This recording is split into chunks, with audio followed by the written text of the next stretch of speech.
coisa mais difícil é você contar a história de você mesmo. Você fica meio encabulado sem querer saber o que é que você pode contar e o que é que os outros podem saber um pouco de você, né? Porque às vezes um pouco da nossa história a gente acaba se mostrando um pouco para os outros também. Mas eu me lembrei que o ano passado eu comecei a ter alguns encontros com pessoas muito interessantes. E eu passei o ano de 2007 pensando qual a importância desses encontros para a nossa vida. Porque a gente tem vários encontros, né? De pessoas que você gosta, de pessoas que você não gosta, de pessoas que são agradáveis, desagradáveis. Mas um desses encontros foi de uma senhora de 100 anos que eu resolvi fazer uma entrevista com ela para trabalho.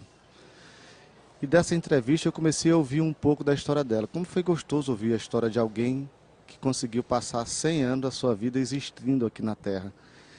E foi legal que eu comecei assim, eu sou da capital, né, Fortaleza, e eu comecei a ver as fotos da minha cidade, que eu pensava que conhecia, através do relato dela. De ouvir como é que é a praça principal da minha cidade, que é chamada Praça do Ferreira, né? São duas, a Praça Ferreira e a Zé de Alencar.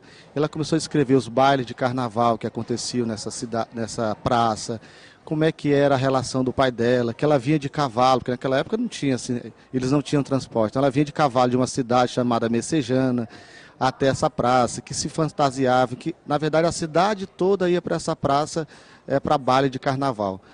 O que as pessoas às vezes fazem hoje em clubes era feito na praça pública.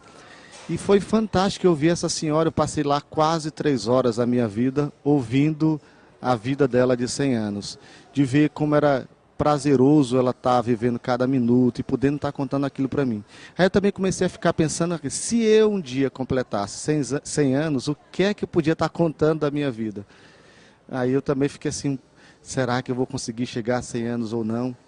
Mas eu acho que assim, o mais importante que eu pude tirar dessa minha conversa que marcou muito, quer dizer, fazia tempo que um encontro não me marcava muito, foi poder, digamos assim, ter imagens fotográficas da minha cidade através do relato dessa senhora que era tão alegre, tão vívida, mesmo a gente tendo a imagem que 100 anos às vezes celebra velhice, cansaço, tristeza e nada. Era uma senhora que me passou muita força para poder viver mais, se eu estou hoje com 40, vou fazer 41, mais 59 anos pela frente. Então, essa era o que eu queria contar hoje.